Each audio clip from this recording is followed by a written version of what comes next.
Babupur sports ও cultural ফোরামের উদ্যোগে high school মাঠে 5 দিনব্যাপী ক্রিকেট টুর্নামেন্টের আয়োজন করা হয়।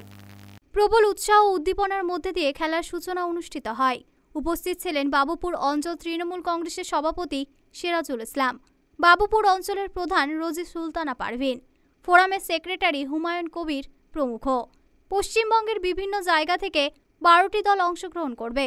জয়ী দলকে নগদ 70,000 টাকা ও একটি ট্রফি দেওয়া হবে। রানার্স দলকে 50,000 টাকা ও ট্রফি দেওয়া হবে।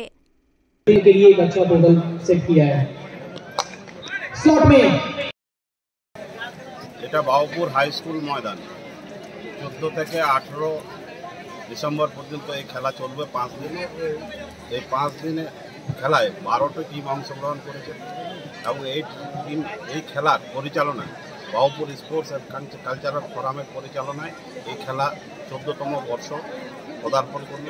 মানুষ ক্রীড়াপ্রেমী দর্শকদের আবেগকে সামনে রেখে এই খেলা প্রতিবারই করা হয় এবং এই খেলার বিশেষ আকর্ষণ থাকে যে আমাদের ভারতবর্ষে বিভিন্ন নামি দামি যে টেনিস তারকা ISFL থেকে শুরু করে যে সমস্ত টেনিস তারকারা খেলে তারা এই মাঠে উপস্থিত হবেন এবং দর্শকরা এই খেলা উপভোগ করবেন এবং আগামী দিনে এই খেলা আরও এই কমিটি আরও ভালো করার চেষ্টা করছে এবং খেলা একটা ভালো উপহার দেওয়ার চেষ্টা করবে।